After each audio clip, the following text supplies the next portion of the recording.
Es decir, mi vida ha sido la acción directa continua, siempre no violenta y siempre buscando un contenido cultural de una manera u otra. Y por eso yo me considero un activista, porque siempre hay algún elemento artístico, pero yo no soy un artista, pero sí que sé introducir elementos artísticos en las reivindicaciones sociales. Uno de los fracasos de mi generación es no haber conseguido prohibir la pobreza.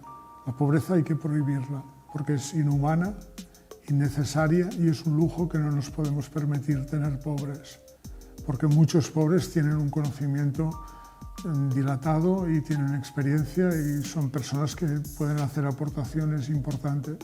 Cuando empecé esta enfermedad neurológica decidí hacer un máster y este máster escogí como profesor a una encina que hay en la Plaza Villa de Madrid. Y esa observación de cómo transcurría el tiempo por ese árbol me llevó a recoger 12.495 bellotas. Buenos días, Jordi, y gracias por venir aquí a Mundo Cero con nosotros. Es un honor que me recibáis y que queráis dar voz a las ideas que intento exponer.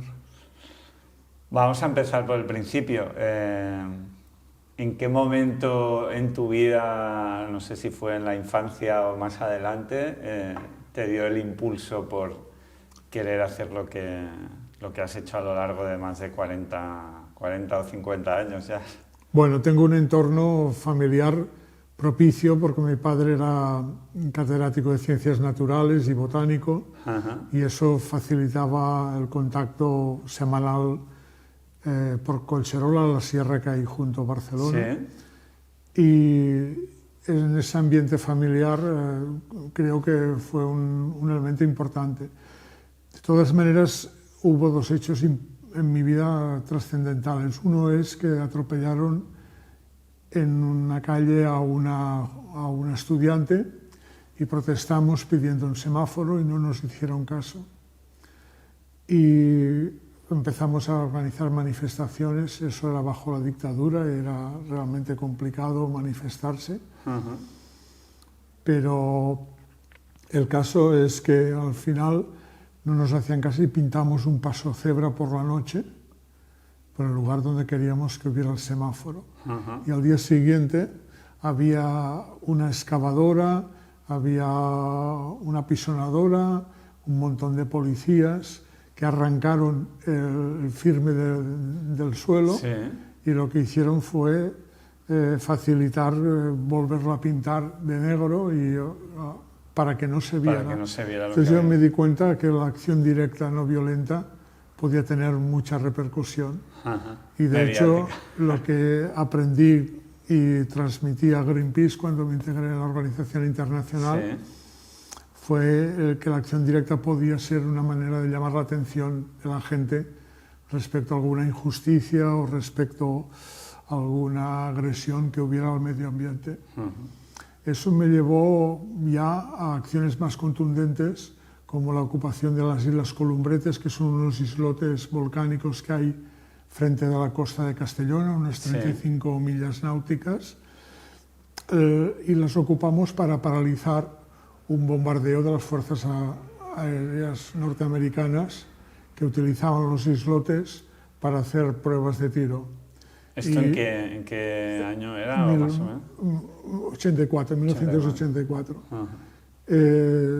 Nos salió bien de casualidad, los aviones nos vieron y se retiraron, pero ya realmente fue la primera vez que en la acción directa ponía en peligro mi vida, como también después con las Zodiac de Greenpeace, intentando obturar que tiraran residuos radioactivos al mar. Es decir, mi vida ha sido la acción directa continua, siempre no violenta y siempre buscando un contenido cultural de una manera u otra. Y por eso yo me considero un activista, no un activista. Esta no la había oído nunca, está bien la palabra. Un activista porque siempre hay algún elemento artístico, pero yo no soy un artista, pero sí que sé introducir elementos artísticos en las reivindicaciones sociales. ¿Y cómo fue la entrada en Greenpeace? ¿Surgió de forma natural o por las cosas que habías hecho? Fue bastante lógico, aunque incomprensible en cierta medida, porque la gente que formaba parte de los colectivos ecologistas trataba a Greenpeace como si fuera una multinacional ecologista, y Greenpeace no era, ni ha sido, ni será una multinacional, es una empresa, es una entidad que necesita un grado de organización superior a cualquier entidad asociativa para poder llamar la atención respecto a las barbaridades que sufre nuestro planeta. ¿Y tu entrada entonces fue...? Bueno, Greenpeace Internacional seleccionó a 4 ecologistas, Sí.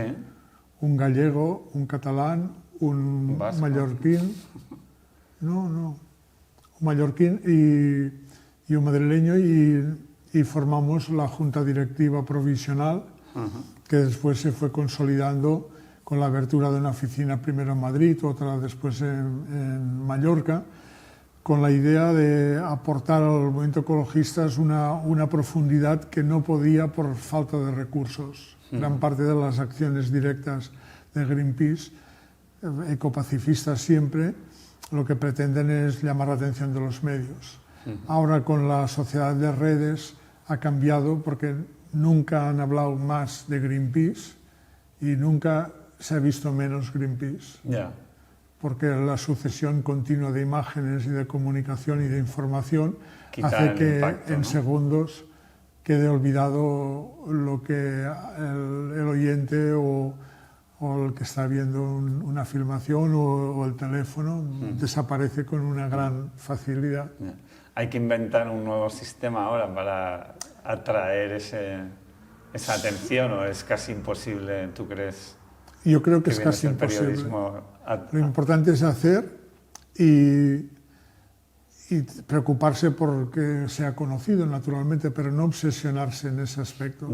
Tener el elemento de identificación individual más desarrollado.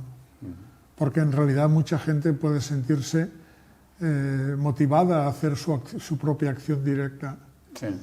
Y Greenpeace nunca ha tenido el monopolio, siempre ha respetado a las otras organizaciones, siempre ha respetado las maneras de hacer de otros, pero manteniendo siempre su independencia y su identidad propia, su perfil. Esto puede parecer un poco extraño porque no es una empresa de publicidad, es una empresa que tiene unos objetivos. Estos objetivos se presentan acompañados de estudios en profundidad, siempre que se pueda, con los mejores expertos que estén disponibles. Total que esto me llevó a entender que la acción directa a la violencia, junto con la difusión, podían permitir en el futuro frenar.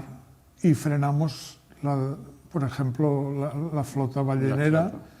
Frenamos el vertido de residuos radioactivos en el mar, hemos frenado 1001 barbaridades, y en estas he estado yo involucrado indirectamente en ocasiones y directamente en otras.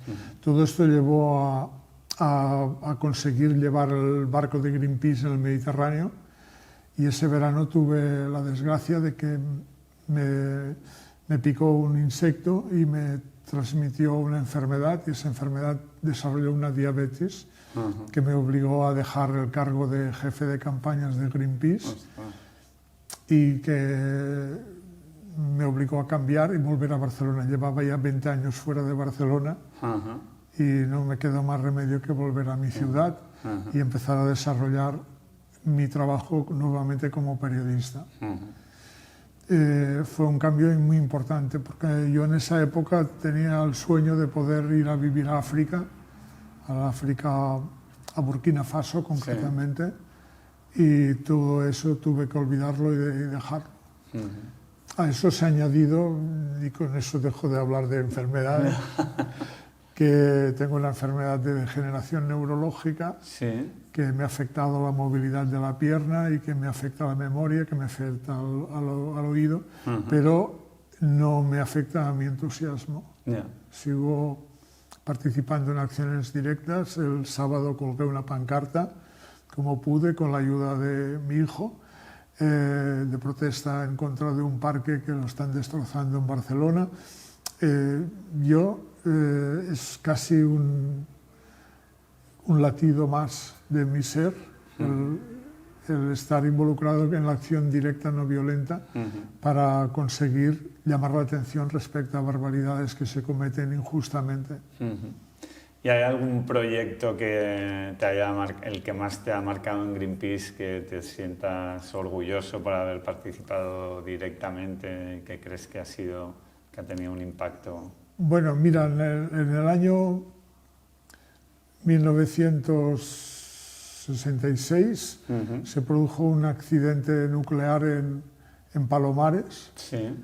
La ley permitía presentar reclamaciones durante 20 años. Se iba en el 86 a cumplir ese 20 aniversario y conseguí que los derechos de los vecinos de Palomares se les restituyera su derecho a saber, porque tuvieran acceso a los expedientes de los análisis que anualmente hacían los americanos en Madrid, y también conseguí que ese derecho a presentar reclamaciones se ampliara más allá. Quizás este aspecto de una comunidad pequeña que necesitaba el apoyo y haberlo podido prestar y haber conseguido algunos resultados positivos son pequeños orgullos que uno tiene en su biografía, ¿no? Y que hace pensar que es un deporte, la acción directa no violenta, que es muy saludable y que permite que en una sociedad democrática se puedan expresar mil y unas voces, enriqueciendo el conocimiento y enriqueciendo la participación ciudadana. Y siendo la acción colectiva una herramienta eficaz, ¿por qué crees que la ciudadanía no la utiliza más en la situación actual que estamos viviendo, que creo que cada vez va a peor en diferentes ámbitos, ya sea político, económico, de cargarse el planeta, de mil cosas, ¿no?, que están pasando? No nos queda más remedio que ser optimistas, aunque el escenario, cuando uno se levanta por las mañanas, es el que es, ¿no? Yo pienso que el optimismo de la voluntad es muy importante, y ese optimismo es el que puede hacer cambiar las cosas. Mira, te explicaré un ejemplo muy importante. Uno de los fracasos de mi generación es no haber conseguido prohibir la pobreza. La pobreza hay que prohibirla, porque es inhumana, innecesaria, y es un lujo que no nos podemos permitir tener pobres, porque muchos pobres tienen un conocimiento dilatado y tienen experiencia y son personas que pueden hacer aportaciones importantes. La gente me dice, ¿pero cómo vamos a prohibir la pobreza? Pues sí, lo mismo que prohibimos la violencia contra las mujeres. Está prohibida, pero se sigue practicando. Prohibimos la esclavitud, pero a pesar de eso hay situaciones similares hoy en día de esclavitud. Pero moralmente es inaceptable la violencia contra las mujeres, la violencia contra los pobres, la violencia... está mal, en cambio el ser pobre parece que sea una desgracia, que a uno le... Aunque sabemos que los pobres son hijos de pobres, o de padres pobres, ¿no? Es lamentable que no se haya prohibido, cuando hay recursos suficientes para garantizar los mínimos recursos necesarios para una vida digna, una vida con un proyecto de vida. Esto me llevó a analizar también qué era una buena vida, qué elementos debía tener, y uno es la seguridad económica, pero una buena vida también depende de tener salud, también depende de tener amistad y una red de familia. También implica tener un proyecto vital. Sin proyecto vital no hay buena vida. Entonces, por eso yo creo que vivo una buena vida, porque tengo un proyecto vital importante, de compromiso con los demás. Y a eso yo le puse un calificativo en un libro que se llama Ecología y Democracia, que es el del egoísmo. Yo intento practicar el egoísmo solidario. No lo hago por los demás, lo hago para poder dormir en paz, lo hago porque me sale de haberlo practicado y me facilita poderlo seguir practicando. Por tanto, este egoísmo, a veces le digo a usted, le merecería que le pegaran un par de hostias, pero no lo haré porque yo no voy a ensuciarme con la violencia, ¿no? Y esto es el egoísmo. Pienso que este es uno de los valores importantes que tiene que ir asimilando la sociedad, de la misma manera que se ha aceptado la desobediencia civil. La desobediencia civil consiste en desobedecer las leyes que consideras injustas sin lamentar el castigo que puedes sufrir o aceptándolo y no escondiéndose. Yo siempre, una persona para mí de referencia importante fue Gandhi, y Gandhi tuvo como persona de referencia a Henry David Thoreau, que se negó a pagar impuestos para iniciar una guerra de Estados Unidos en contra de México. Y él se entregó. Y entonces, el caso es que al final acabó en la cárcel, y un amigo se acercó a esa cárcel y le preguntó, ¿pero qué haces aquí dentro? Y él le contestó, ¿y tú qué haces aquí fuera? ¿No? Él inventó la desobediencia civil, le puso incluso el nombre, sé que lo conocemos, y hemos visto que muchas cosas se han podido resolver gracias a esa desobediencia continua, ¿no? Sobre todo porque el principal enemigo es el desánimo. ¿Y el proyecto vital, pensando en la juventud, crees que te nace o se tiene que provocar, se tiene que, ya sea a través de la familia, a través de la escuela, o sea, se puede promover, como pero dices, si no está, falta algo, ¿no? Para que esté todo en equilibrio, aparte de la familia, de tener, pues eso, más o menos la economía asegurada, sí. Pero te falta... Para una buena vida necesitamos seguridad, y una parte de la seguridad es la seguridad económica, la otra es la seguridad de saber de que no te agrederán por la calle, la seguridad de que no entrarán a robar a tu casa, la seguridad que deberían garantizar las fuerzas de orden público y que a veces se desvían de su cometido que les dio sentido de nacimiento en otras direcciones autoritarias. Pero yo creo que el vitalismo consciente, que es un concepto que construimos cuando fui director de la revista Integral, tiene esa sensación de vitalismo consciente para evitar un pesimismo vital. También puede haber un pesimismo vital. En algún momento es un puerto que visitamos en nuestro viaje de nuestra vida, ¿no? Pero tenemos que intentar darle un aspecto positivo a las cosas, ¿no?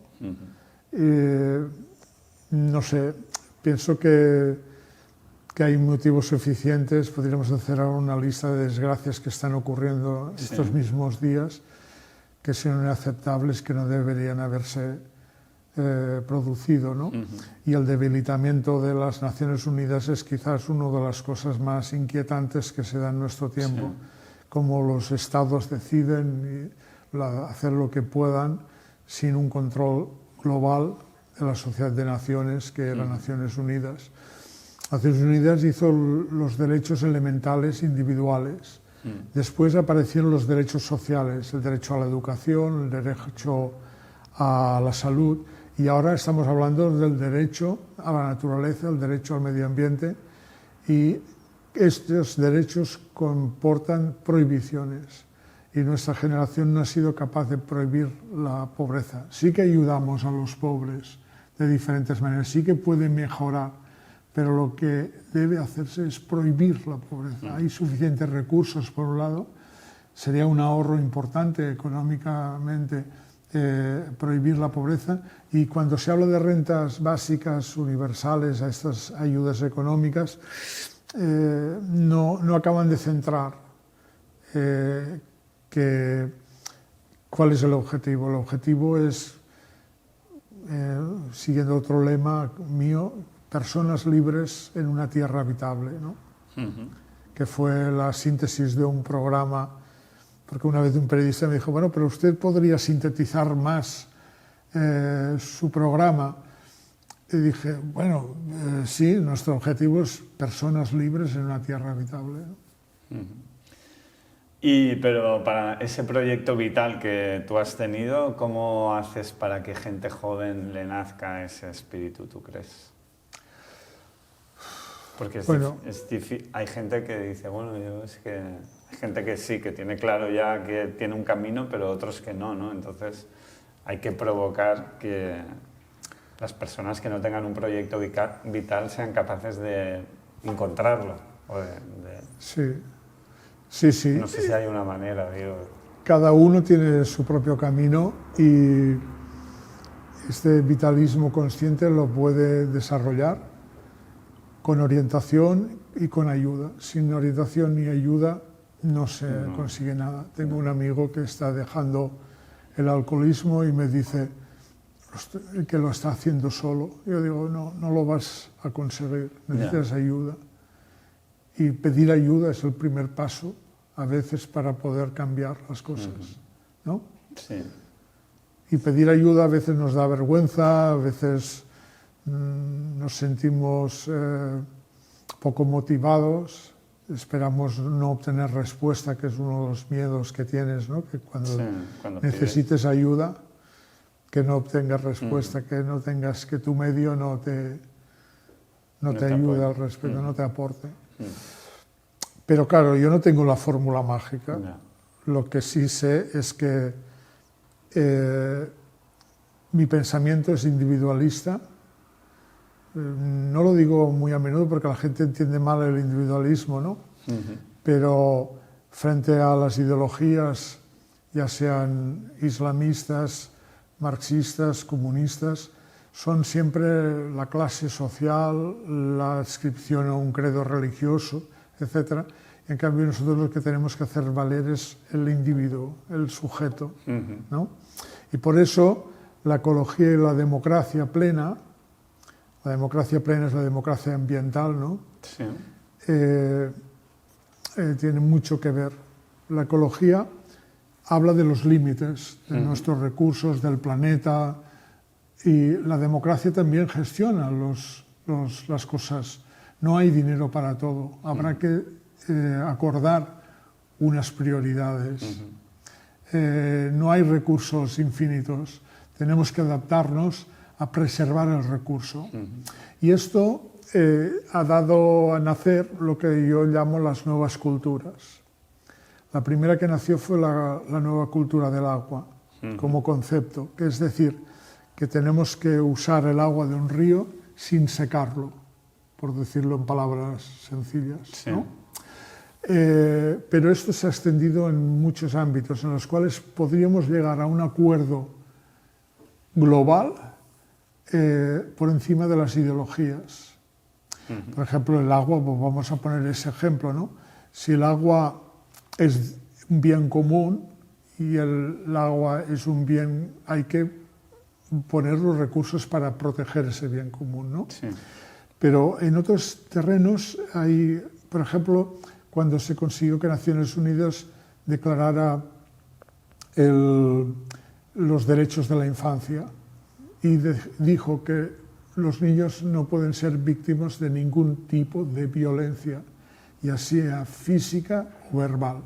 Y eso ha construido una nueva relación, porque antes, en las generaciones mías y de las anteriores, el uso de la violencia en los niños era común. Casi todos los niños estaban sometidos a una u otra forma de violencia. En algunos aguda y en otros ligeras.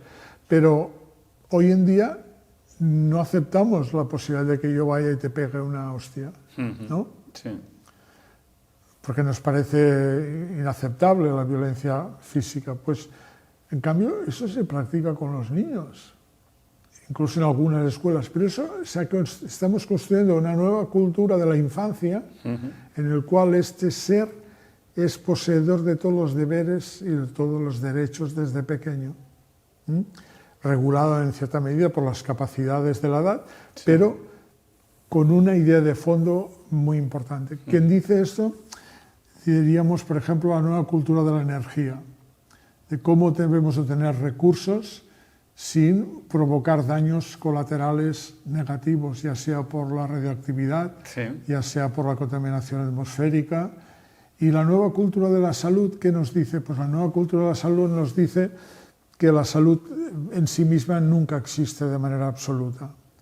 Lo que sí sabemos es los procesos de enfermar y cómo evitar determinados procesos de manera preventiva o de manera curativa.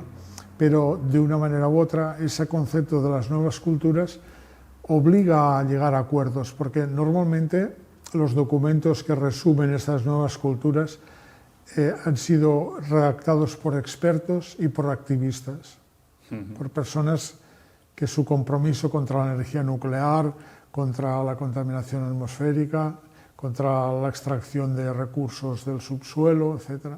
Todo eso han sido una mezcla que lleva a lo que se llama la ciencia postnormal, cómo la adquisición del conocimiento ha variado en nuestro tiempo, entre otras cosas por las redes, ¿no? La inteligencia artificial permite obtener informaciones de inmediato sobre muchísimas cosas, y te facilita aprender a hacer buenas preguntas, porque sin buenas preguntas pero no hay tiene una buena respuesta. afectación también en el medio ambiente. Claro, tiene una afectación que ahora se está señalando adecuadamente como un reto muy importante que tiene la inteligencia artificial de reducir su impacto en consumo energético, sobre todo, y también en otras formas de aislacionismo que está provocando su abuso, ¿no? Naturalmente, ¿no? Y la retención, porque el desarrollo tecnológico va por delante de la capacidad que tienen los gobiernos de regularla. Y esto es una de las cosas que más inquietud producen. Pero, claro, WhatsApp, imagínate, tienes contacto con mucha gente, puedes pedir socorro, puedes pedir ayuda, puedes compartir chistes. Es nuestra época, nos ha tocado vivir en un privilegio que comporta unas obligaciones. Y sin estas no tienen sentido esos privilegios. ¿Y las obligaciones dependen del gobierno o dependen de nosotros? Digo, para llevar digamos, al planeta, para no cargárnoslo, ¿cuánto es culpa de los gobiernos, aparte que luego va vinculado a las grandes empresas, y cuánto es culpa de la ciudadanía o que puede... Sí, pero lo que estamos pidiendo tiene que ser el gobierno, pero tiene que ser el buen gobierno. Es decir, que el buen gobierno que ya tiene todo una filosofía establecida en qué consiste el buen gobierno, todo eso tiene su importancia porque está construyendo una nueva cultura. Lo que pasa es que, insisto, que ha habido el revés de la reducción del peso de Naciones Unidas, que ha sido un golpe muy importante a todo ese cambio que en los años 90 y 2000 se empezaban a producir, ¿no? Pero eso es también porque, digamos, el buen gobierno al final depende de la buena ciudadanía, ¿no? Porque al final los gobiernos están siendo votados por la propia ciudadanía, ¿no? Entonces, el que Naciones Unidas haya perdido fuerza viene dado porque en ciertos países, ¿no?, se ha votado a X presidentes que están haciendo cosas que le están quitando valor a Naciones Unidas. Y entonces en esos países la ciudadanía no está haciendo bien su trabajo, en teoría. Ya, sí. ¿No? Para eso existen las ONGs, para potenciar respuestas eficaces a las injusticias evidentes, ¿no? Yo creo que recordaré que en el año 1992 se reunió la Cumbre de la Tierra en Río de Janeiro. Ya había un consenso total de que el cambio climático que se observaba tenía causas humanas. Ese mismo verano hubo una reunión en Texas del mundo del petróleo en los cuales se dijo que aceptar el cambio climático era mortal para la industria del petróleo y que había que hacer lo que fuera para evitarlo, evitar el abuso de los combustibles fósiles, porque les iba la vida a esta industria. Yo recuerdo esa reunión que hubo, nos llamó la atención porque decidieron además dar fondos económicos a una organización terrorista, el mundo del petróleo, que se llamaba WISE, sabiduría en inglés, Sí. y que empezó a hacer atentados en contra de ecologistas, pero se convirtió en un boomerang que les obligó a paralizarlo. Pero junto a eso, no sé si recuerdas que El Hombre del Tiempo estaba patrocinado por Repsol, ¿no? Sí. Que era un contrasentido al respecto, y muy pocos presentadores reconocían que había un cambio climático. Hoy ya existe un nuevo consenso, pero junto a este nuevo consenso hay dos cosas peligrosas. Una es decir, llegamos demasiado tarde, por tanto, Sí. Da igual, ya no da hacemos igual. nada. Y el otro, hay intereses superiores, como es el control del planeta, ¿no? Que lleva a situaciones de guerra como la que estamos viviendo en estas últimas semanas en el mundo, Sí. que llama la atención cómo se obvia que el cambio climático es un problema que ya todo el mundo sabe que tiene entidad, Sí. y tiene causa y que tiene solución, ¿no? Si tuvieras el poder de proponer 3 soluciones o 3 herramientas básicas para intentar generar esa solución, Bueno, ¿por dónde empezarías? ¿Qué 3? mira, tú sabes que hay una que es las 3 R's, ¿no? A ver, no. Reducir, Sí. reusar y, si no queda más remedio, reciclar. No son las 3 R's del reciclaje. ¿Ah? Las 3 P's: protesta, propones, pero sobre todo practica, con el ejemplo, ¿no? Y en estas siglas yo he inventado el CRC, que es calcula, reduce y compensa.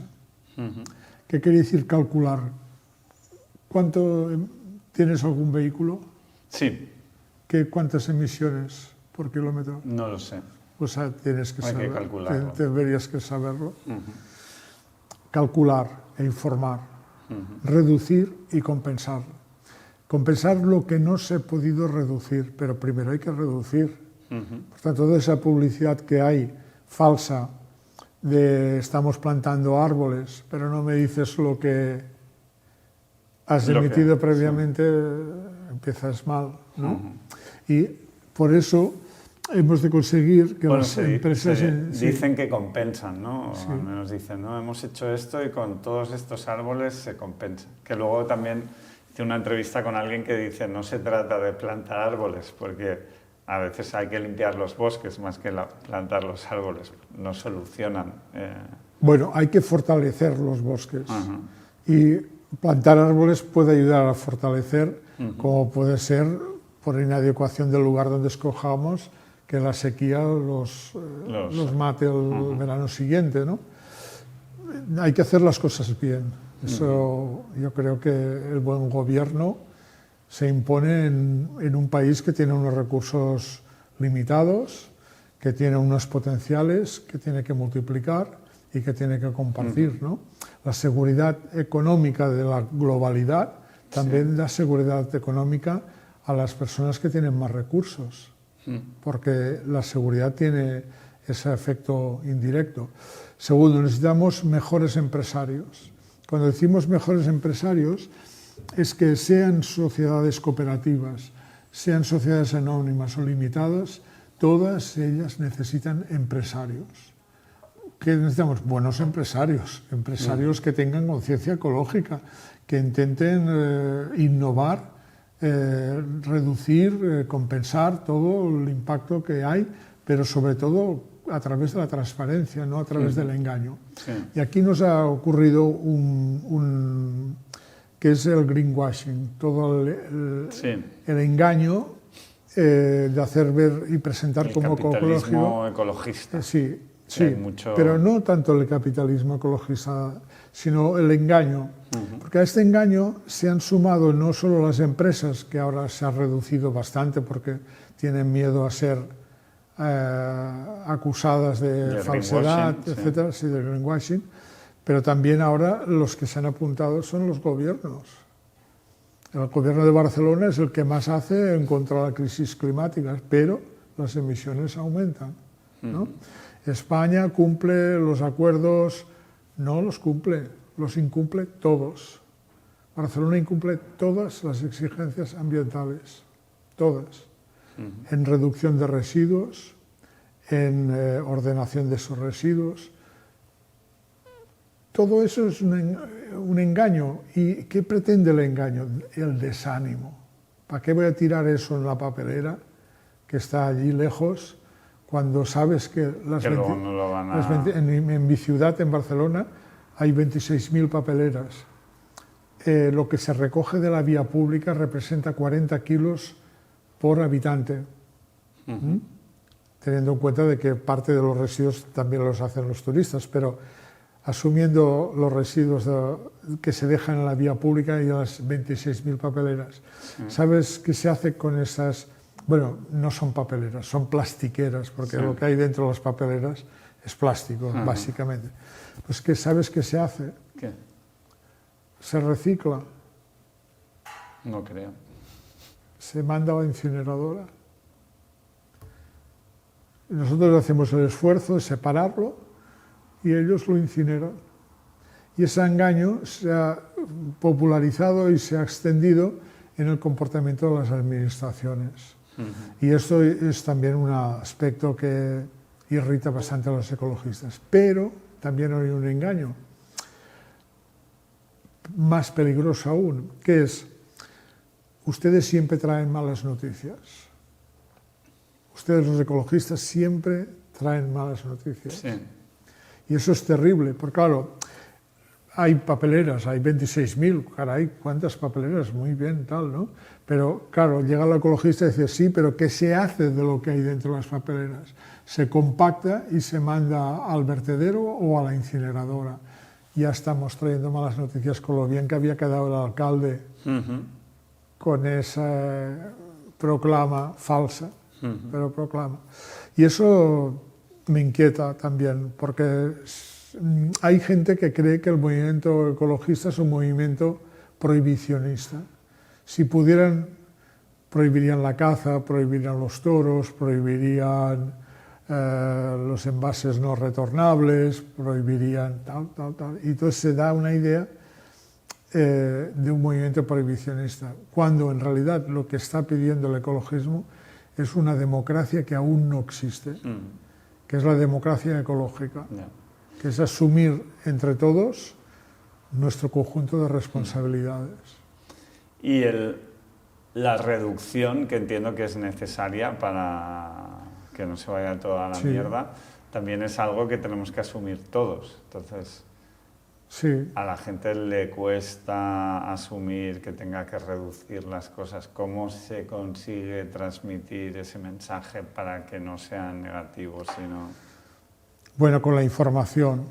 Con la información. En el Reino Unido, que en el país quizás más avanzado de Europa, muchos envases llevan marcado su impacto climático y cómo van a actuar para reducirlo en beneficio de obtención de mayores beneficios con el uso de menos recursos y con una cantidad inferior de eso.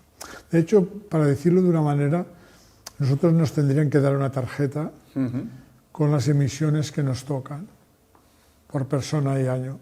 Entonces, que no llegara a ese tope, que recibiera compensaciones. Tendrían que tener una aplicación, ¿no? Y al que lo supere, que lo pague.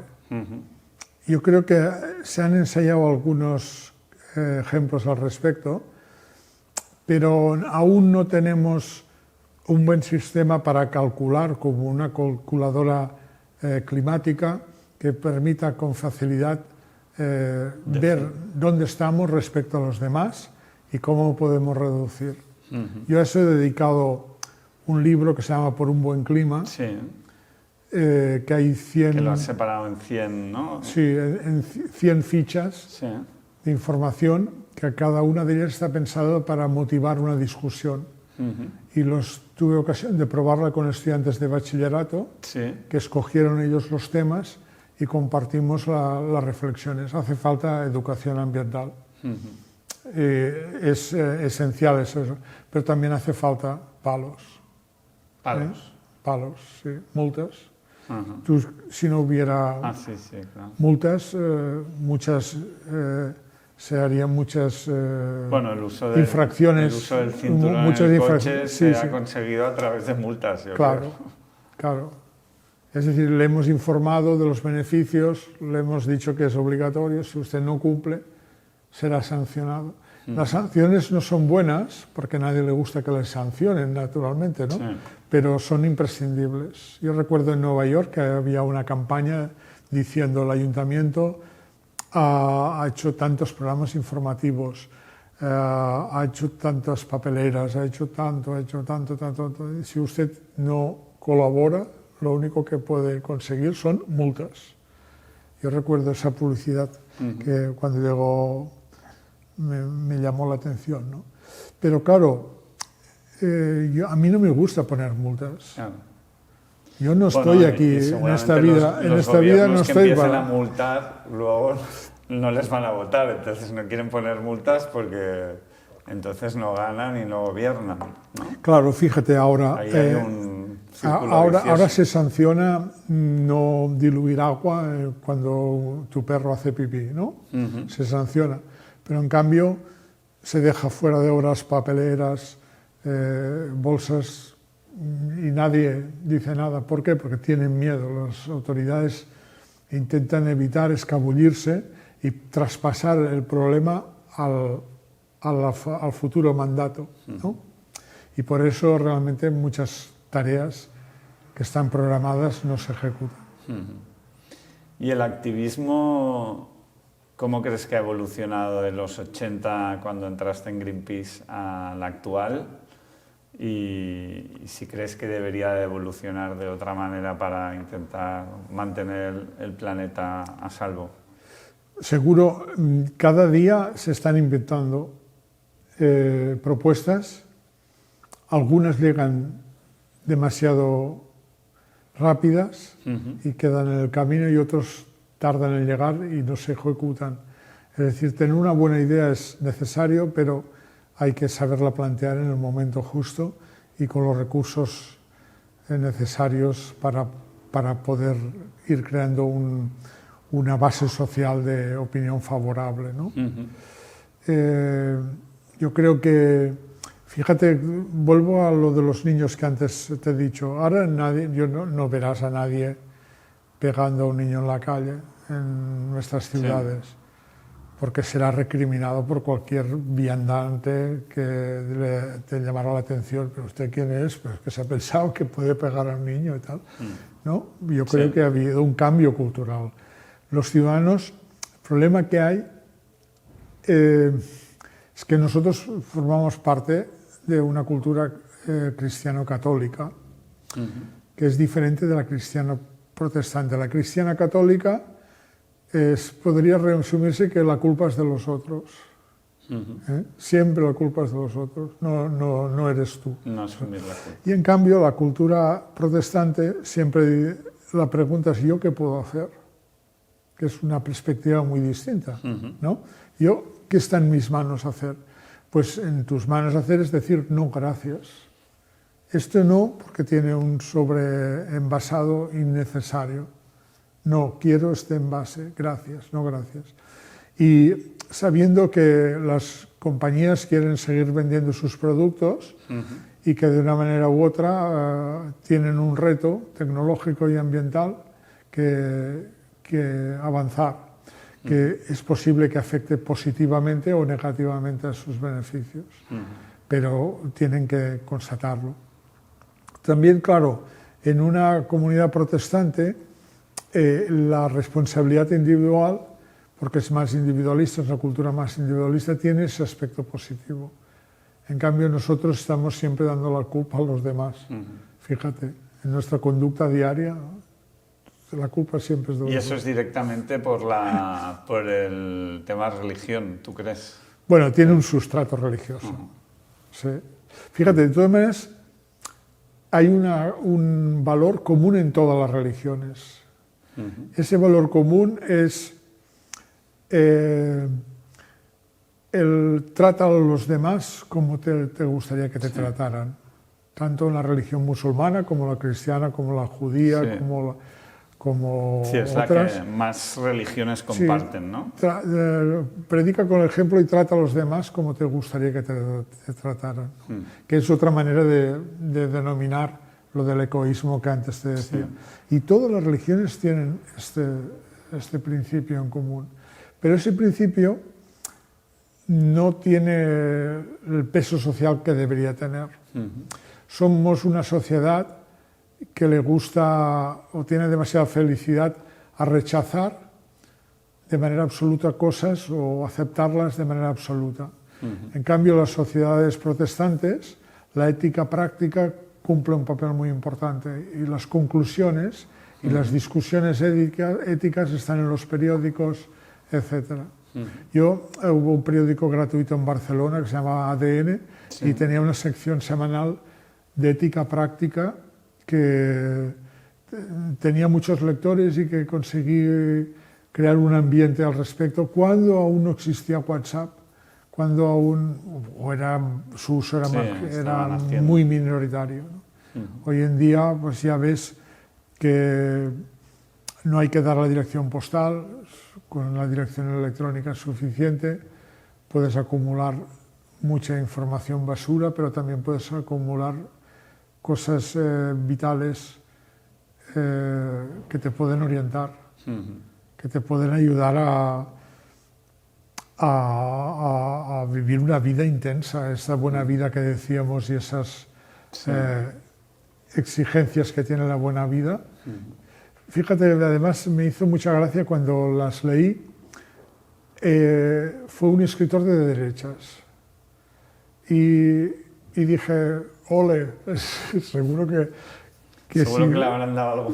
¿sabes? No, me sorprendió, ¿no? Porque pensaba que esto estaba más asociado a ideologías progresistas, ¿no?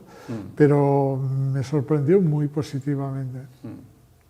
Bueno, yo creo que es como algo que es muy claro, igual que dices que todas las religiones comparten esta filosofía, este principio, ¿no? de tratar a los demás como te gustaría que te trataran. Yo creo que todo el mundo sabemos que simplemente pues, si tienes una seguridad mínima económica, que tienes relaciones sociales satisfactorias, tu familia y un proyecto vital que te haga sentirte útil a nivel social, que es eso solo lo que hay que conseguir. Lo que pasa es que luego cada persona se lía, ¿no? en otras cosas. Es como que la teoría la sabes pero no se practica. Igual que te gustaría que todo el mundo practicara, tratarás a los demás como te gustaría que te tratasen, pero luego no lo hacemos, ¿no? Sí, pero la buena vida, por ejemplo, no te da la felicidad absoluta. Ya.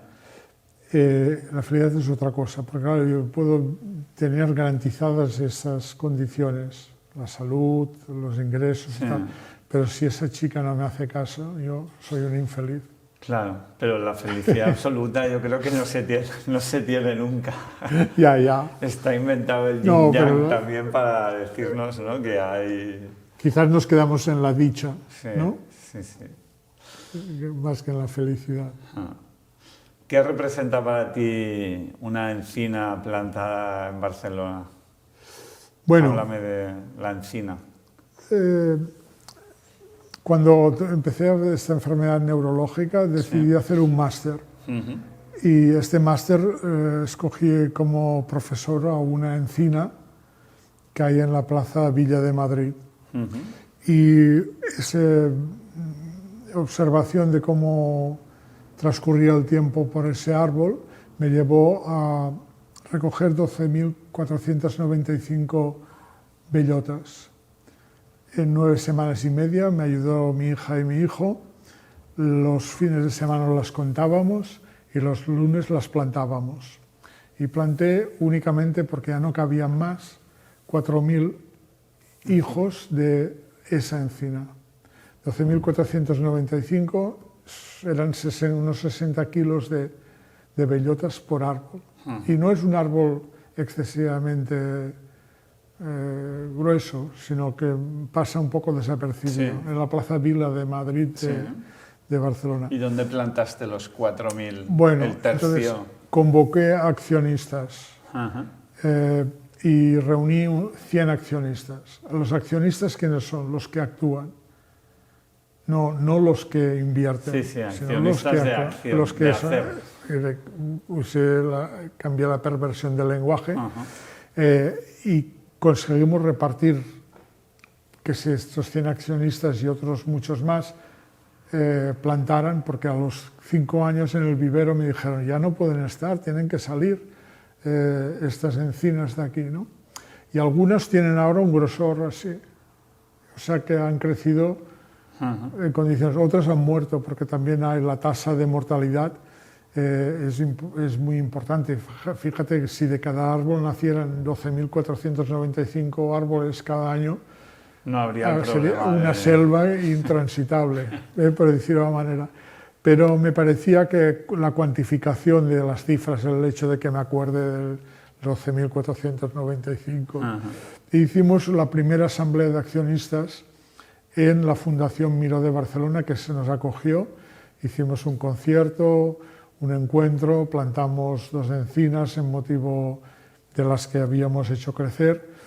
Y fíjate que cuando pedí el apoyo de los jardineros que me apoyaron en tener en el invernadero el crecimiento, que ellos creían que esas encinas no iban a germinar, y en cambio, pues sí, lo hicieron, y para mí es un motivo de satisfacción. O sea que yo aprendí mucho, hice mi máster, lo aprobé.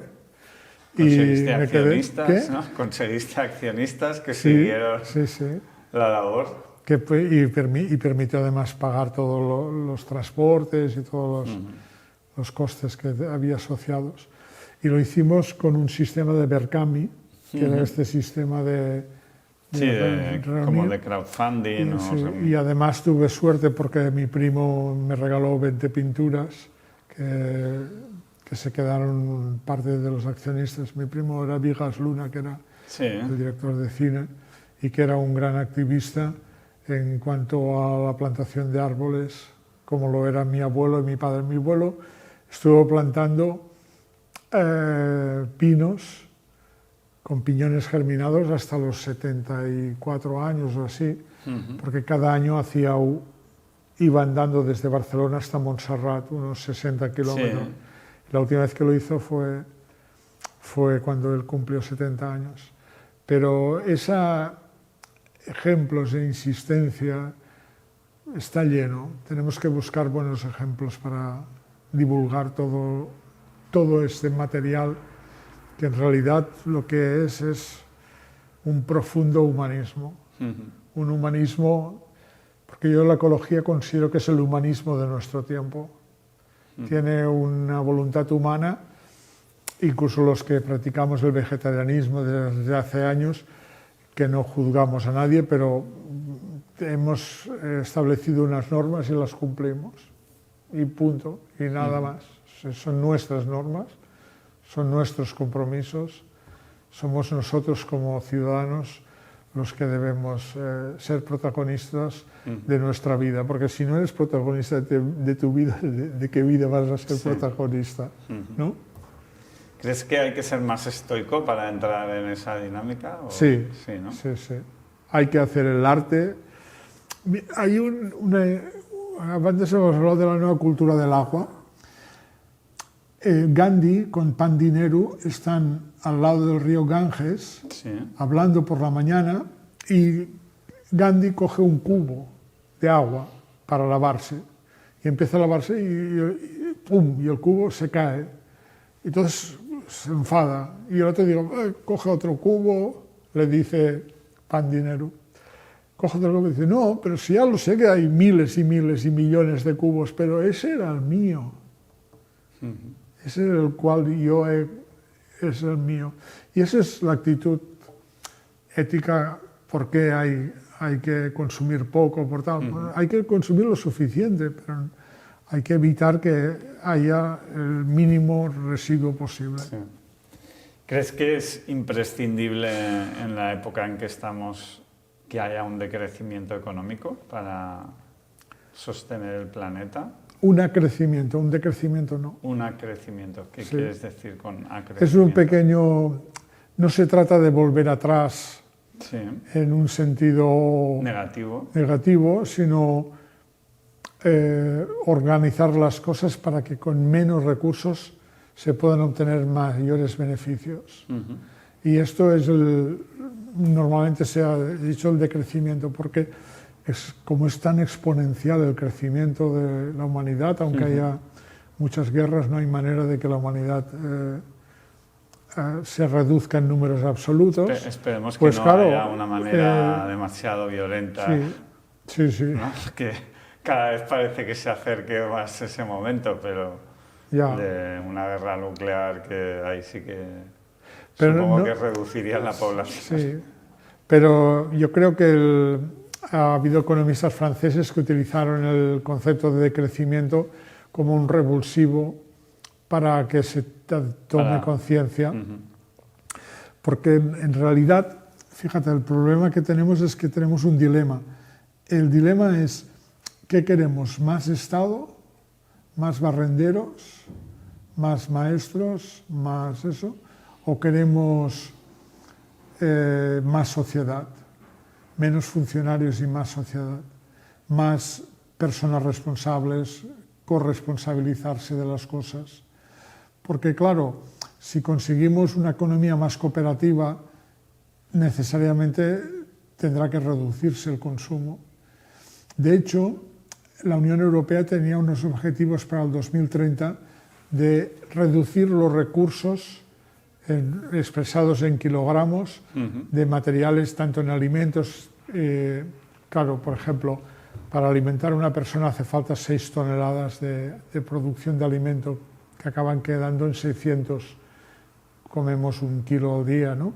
Si les damos 6.000 en peso y consumimos menos de 1 kilo, con 365 tendría que ser suficiente, ¿no? Entonces, eso es lo que hay que reducir. Lo que se puede y hay que reducir. Y que incluso la Unión Europea planificó y olvidó, pero que planificó y que yo no olvidaré nunca, porque me permitió entender la economía desde otro punto de vista, más humanista. Y a nivel energía, ¿cómo está España en cuanto a consumo energético y si estamos preparados para hacer transición hacia el acrecimiento energético? Bueno, el principal problema es cuanto más renovables ponemos en la red, más consume la gente. Tendría que ser cuanto más renovables ponemos en la red, menos carbón, menos petróleo, menos uranio necesitaremos. ¿De acuerdo? Eso es lo que debería haber. ¿Por qué? Porque uranio, si bien tenemos uranio, no estamos dispuestos a causar el daño al territorio que implicaría su extracción. Petróleo no tenemos prácticamente nada, ¿no? Carbón es de baja calidad respecto a otros carbones. O sea, ¿qué tenemos? Viento, ¿no? Y tenemos sol.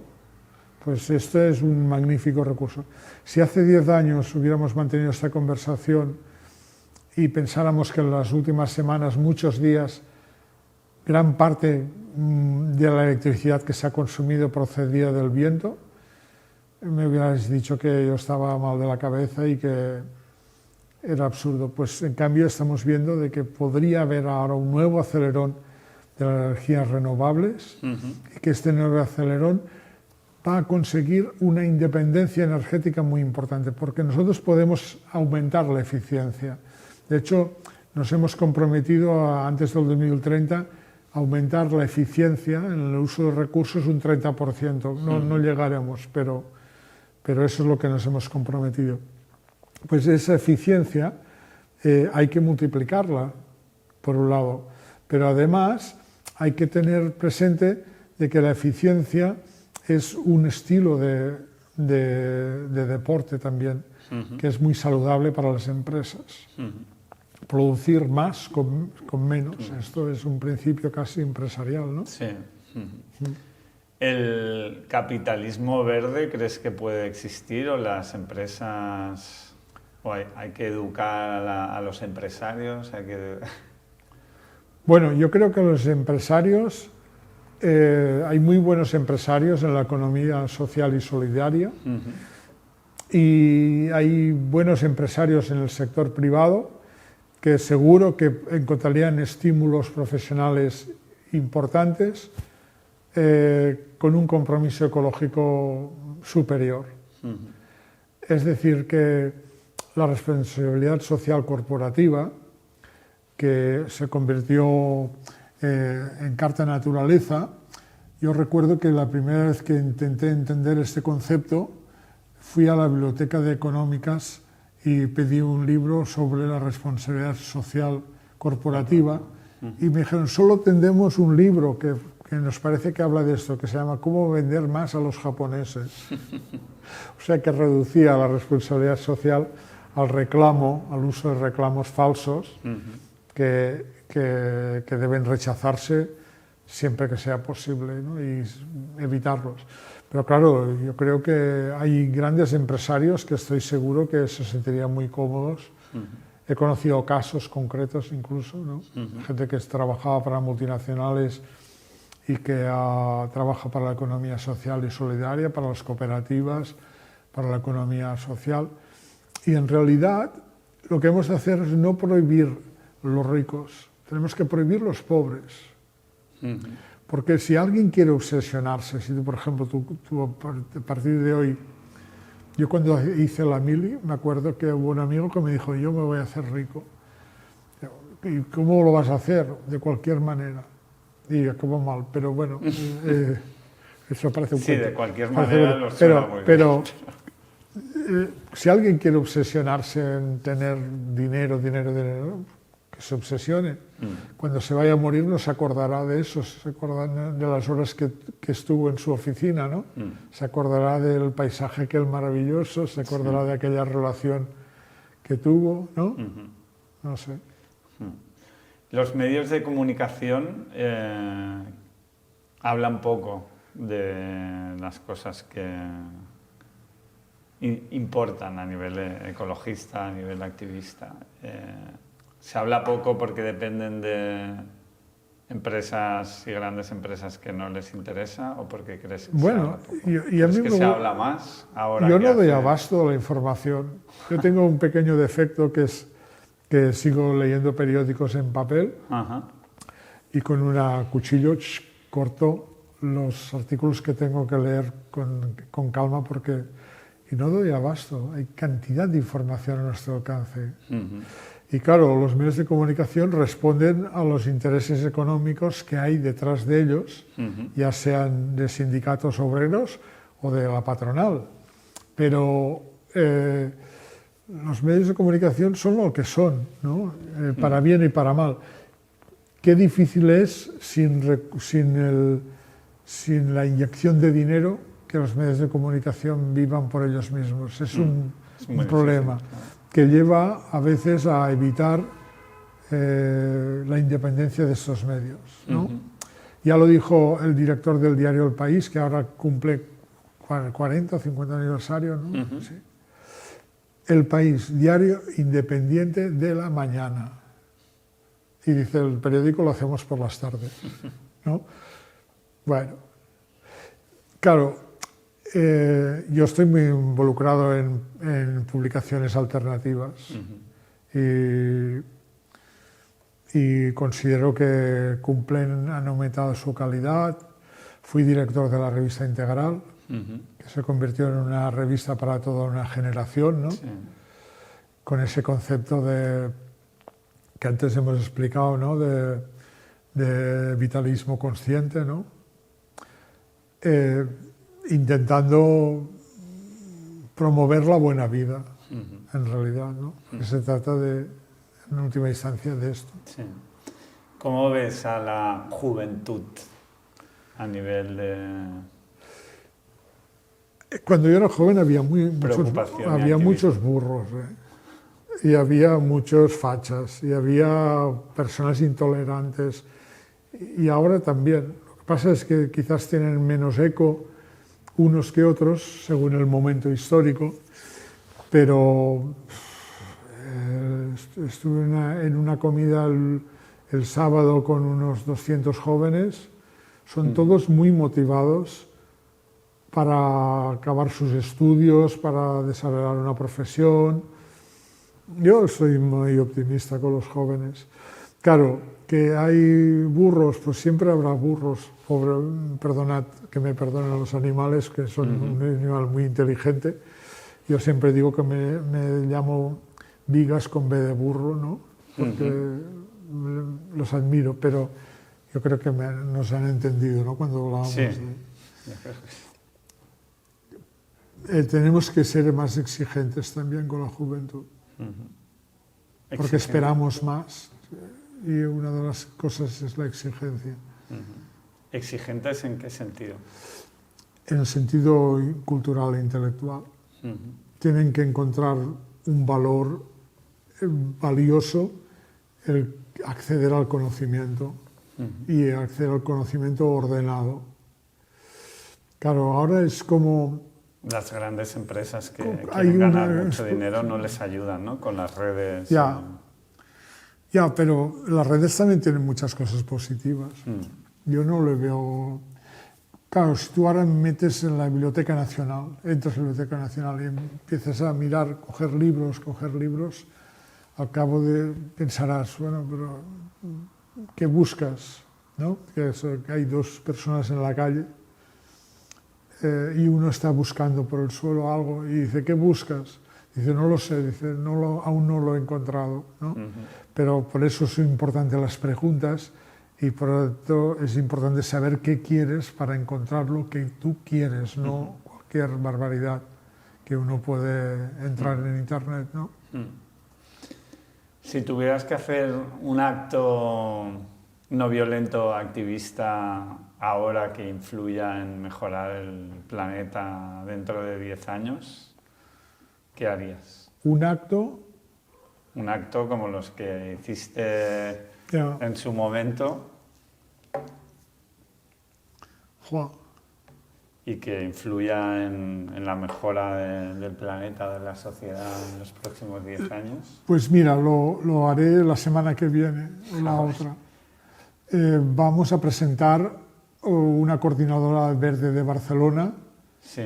Los que no estamos de acuerdo en que se asfalte más la ciudad, que se pavimente más, los que queremos que el suelo respire, que el suelo respire, y los que estamos defendiendo pequeños espacios verdes de uso comunitario. Ayer mismo estuve en un huerto comunitario y un jardín precioso que un grupo de vecinos se encuentra para cuidarlo los fines de semana, etcétera, y que ahora quieren asfaltar para poner una pista deportiva y quieren anularlo. Y es un jardín que se llama el Jardín del Silencio, que es un lugar realmente extraordinario. ¿Dónde está? En el barrio de Gracia de Barcelona, en la calle Emancipación. Sí, me parece. Sí. O sea que voy a presentar esta coordinadora verde y somos unos 30 colectivos en la ciudad. Vamos a presentar. Quizás ayude a esa conciencia de comunidad que a veces falta. 3 preguntas que hago siempre al acabar a los invitados, que son las mismas. Antes hablabas de la felicidad. ¿Qué es para ti ser feliz?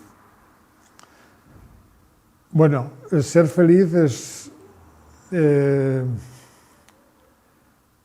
vivir sin angustia, dichoso y ser capaz de afrontar las contrariedades de la vida. La adaptabilidad. Sí, ser resiliente y también ser capaz de asumir que no siempre todo es bueno. Todo es de colores. ¿Qué quieres ser de mayor? De mayor brasileño. Muy bien. La primera vez que fui a Brasil me enamoré de la gente, del optimismo y el orgullo que tienen los brasileños, a diferencia de otros latinoamericanos que son más tristones. Ellos tienen ese orgullo. Así. ¿Qué crees que hay después de la muerte? Nada en concreto. Yo tengo suficiente tiempo como para poder haberlo tenido todo en esta vida. Soy religioso, pero soy ateo. Es decir, soy religioso porque soy animista, de religión animista, creo en la madre naturaleza, pero la madre naturaleza está en permanente evolución. O sea, en cambio, nosotros podemos vivir 70, 80 años, somos capaces de construir todo ese entorno. Somos unas abejas muy particulares, ¿no? Y existe la naturaleza natural y la cultural. La cultural es la que ha construido nuestra especie, que es de una complejidad extraordinaria. Pues muchas gracias, Jordi, por estar aquí con nosotros y espero que salvéis el planeta. Bueno, no sé si el planeta, pero por ahora que no construyan en Gracia lo que no queréis que se construya. Muy bien. Que se sigan manteniendo los sitios para poder seguir plantando y haciendo sociabilizando también a la vez. Muchas gracias.